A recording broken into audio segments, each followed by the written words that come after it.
Why should ancient stories matter in an age of artificial intelligence? Why return to Genesis when we are building machine learning systems? Why revisit Babel when we are talking about global networks and superintelligence? Why think about Exodus when we are debating algorithms, automation, surveillance, and digital power? At first glance, these worlds seem far apart. On one side, we have scripture, mythic memory, symbolic language, stories of gardens, towers, deserts, covenants, kings, prophets, and exiles. On the other side, we have code, data, chips, platforms, neural networks, synthetic media, robotics, planetary computation. It is easy to assume that one belongs to the past and the other to the future, but in Garden of Wisdom, I argue that this is exactly where we misunderstand both, because the deepest human problems do not disappear when our tools become more advanced. They become more amplified. Power does not stop being dangerous because it becomes digital. Temptation does not stop being temptation because it becomes automated. Pride does not stop being pride because it can now scale globally. And the struggle to use knowledge wisely does not go away because the knowledge comes faster. That is why Bible stories still matter. Not because they provide technical manuals, not because they replace science, not because modern societies must all think in the same religious language. They matter because they preserve moral memory. They tell us what human beings do with power, what they do with freedom, what they do with fear, what they do with abundance, what they do when they begin to believe they can rise without limit. And those are precisely the questions of the AI age. In Garden of Wisdom, I do not approach these stories as museum pieces. I approach them as living moral architectures. They help us think, they test our motives, they reveal patterns, they ask us whether progress without wisdom is still progress at all. So tonight, I want to suggest something simple but radical. The reason Bible stories still matter in the age of artificial intelligence is that the central crisis of our time is not only technological, it is moral, it is spiritual in the broadest sense. It is civilizational. It is about the kind of consciousness that guides power. And for that, old stories are not a distraction from the future. They are preparation for it. Let us begin where the Bible begins. Genesis. Genesis is not just a story of origins, it is a story of formation. It is about bringing order out of chaos. It is about naming, shaping, differentiating, and giving structure to reality. In Garden of Wisdom, I return to Genesis because every act of creation raises a question that is now central to our technological age. What kind of world is being brought forth, and by what spirit is it being ordered? That is not an abstract question anymore. When we build intelligent systems, we are not only making tools, we are structuring environments, we are organizing attention, we are shaping knowledge, we are influencing behavior, we are deciding what becomes visible, what becomes rewarded, what becomes hidden, what becomes normalized. That is a kind of creation. And Genesis reminds us that creation is never only about power, it is about order, responsibility, and meaning. To create is not only to make something function, it is to bring something into a larger moral world. And that leads directly to Eden. Eden is one of the most relevant stories for the AI age because it centers on knowledge, desire, and limits. What happens when human beings reach for what they are not yet wise enough to carry? That is Eden. What happens when the hunger to know outruns the maturity to govern what is known? That is Eden. What happens when access expands faster than discernment? That too is Eden. In our time, we often celebrate knowledge as if more of it is automatically liberating. But Garden of Wisdom asks a harder question. What if the real issue is not access to knowledge, but the condition of the being who receives it? A child with a library and no guidance is not the same as a wise elder with a library. A civilization with immense technical capability and little moral restraint is not the same as a civilization with power and maturity in balance. Aiden teaches us that knowledge without wisdom destabilizes innocence. It introduces consequences. It changes the moral climate. And that is exactly where we are. We are creating systems that can generate language, simulate relationships, shape decisions, influence elections, mediate education, guide medicine, and possibly redefine labor, creativity, and even identity.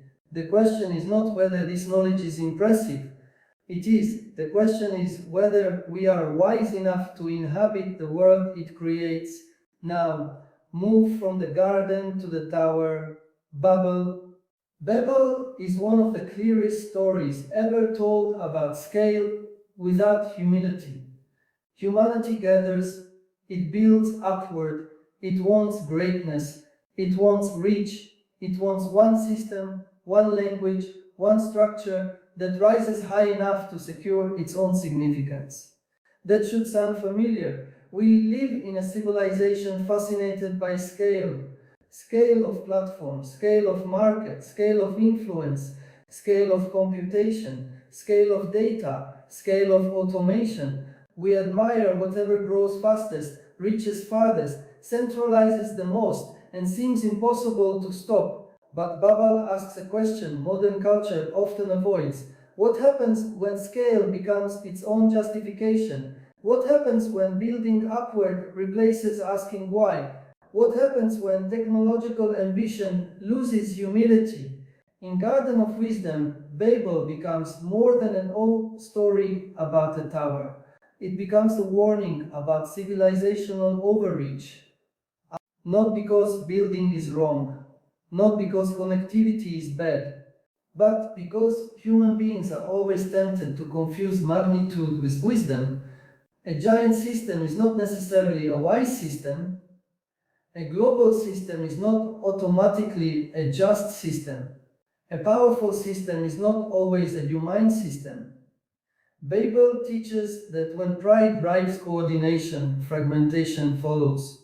When scale outruns wisdom, confusion is not far behind. And is that not part of our present condition? We are more connected than ever, yet often less coherent. We speak across platforms constantly, yet struggle to trust one another.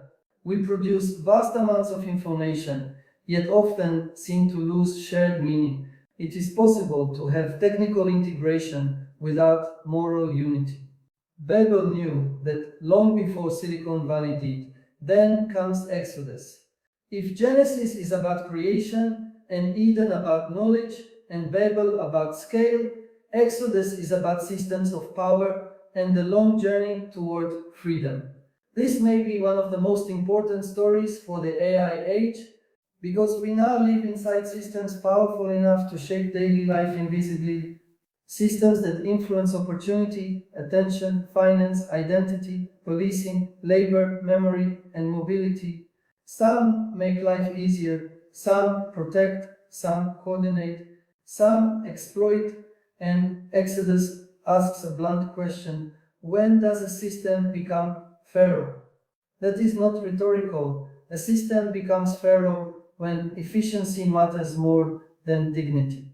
When human beings are reduced to function, when productivity becomes more sacred than personhood, when control becomes easier than compassion, when people are managed, extracted from, classified, and used, while the system calls it order, Exodus matters because it reminds us that liberation is not just about escaping oppression, it is about not reproducing it in a new form. That is a warning our century desperately needs. A technology can remove one burden and quietly introduce another. It can free us from some forms of labor, while making us dependent in new ways. It can increase access while concentrating power. It can promise convenience while normalizing surveillance. It can speak the language of empowerment while redesigning the terms of control. Exodus says, be careful. Living bondage is one challenge. Learning how to live freely is another. That is why law appears. That is why covenant appears. That is why memory matters. That is why the wilderness matters. Because freedom without moral formation collapses quickly. In Garden of Wisdom, this is one of the central reasons Bible stories still matter. They do not only describe power, they teach responsibility after power. They do not only describe release, they ask what kind of people freedom requires. And then there is the golden calf. If there is ever a biblical image for our age of hype, spectacle, technological idolatry, and collective obsession, it may be this one. A people becomes anxious. It wants certainty. It wants something visible, something immediate, something it can point to, admire, rally around, and trust, because it shines. So it makes an idol. That story is not primitive, it is contemporary. Because idolatry did not disappear, it became sophisticated. Today, we do not always bow to statues. We bow to systems, brands, platforms, markets, celebrities, optimization, scale, disruption, and the promise that whatever is newest must also be salvific. We are deeply tempted to believe that if a system is powerful enough, connected enough, or intelligent enough, it will save us from the harder work of moral transformation. But Garden of Wisdom insists that no machine can do the work of wisdom for us. No system can replace conscience. No acceleration can substitute for character. No technical miracle can exempt a civilization from the question of what it worships. That is why the golden calf still matters. It reveals what human beings do when anxiety meets power and patience disappears. They build idols. They confuse brilliance with truth. They mistake what dazzles for what deserves devotion. And that brings me to another reason. Bible stories matter in the AI era. They help us recover moral scale. Modern culture is very good at asking what is possible. It is less good at asking what is fitting, what is worthy, what is faithful to life, what preserves dignity, what deepens justice, what kind of limits make freedom sustainable. Bible stories keep returning us to those questions.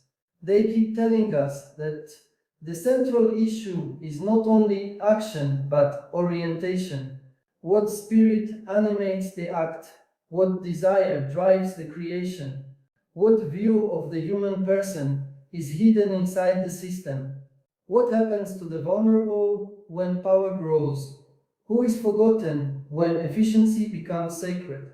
These are not ancient questions, they are our questions. And perhaps this is why these stories remain so alive.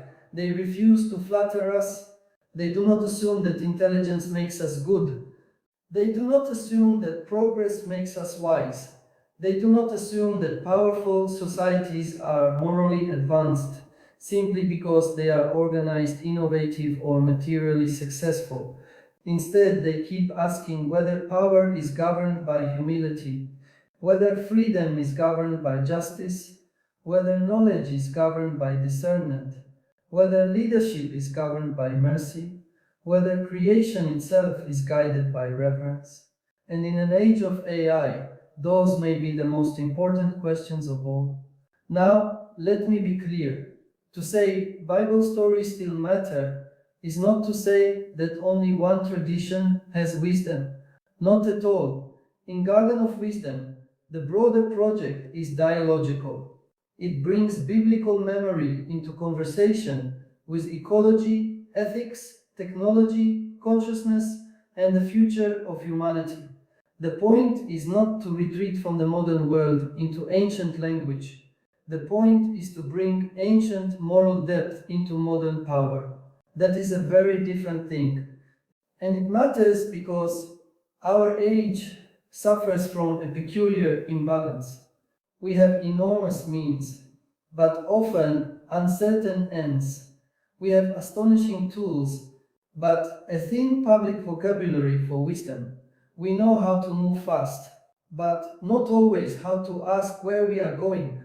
Old stories slow us down just enough to ask better questions, not to paralyze action, but to purify intention, not to reject innovation, but to test whether innovation serves life. And perhaps that is the true role of sacred stories in a technological age. They are not there to make us less intelligent. They are there to make intelligence less dangerous. They remind us that the human future is not simply a technical frontier, it is a moral drama. It will be shaped by what we love, what we fear, what we glorify, what we normalize, what we refuse, what we protect, and what we are willing to call sacred, even in a world of machines. So when people ask me why Bible stories still matter in the AI era, my answer is simple. Because the human being still matters. Because power still needs a compass. Because wisdom is still rarer than knowledge. Because civilization still depends on moral memory. And because no matter how advanced our systems become, the oldest questions remain. What is creation for? What should never be worshipped? What makes freedom real? What limits keep power humane? What kind of world are we bringing into being? In Garden of Wisdom, that is why these stories remain central, not as decoration, not as nostalgia, but as guides. They are not the whole conversation, but without them, or without something that serves a similar moral function, the conversation becomes too shallow for the age we are entering. We do not need fewer stories. We need stories deep enough to meet the power of the tools now in our hands. As above, so below. In Garden of Wisdom, I argue that Bible stories still matter because the future of AI is not only about what humanity can create, but whether we can remember the wisdom required to live with what we create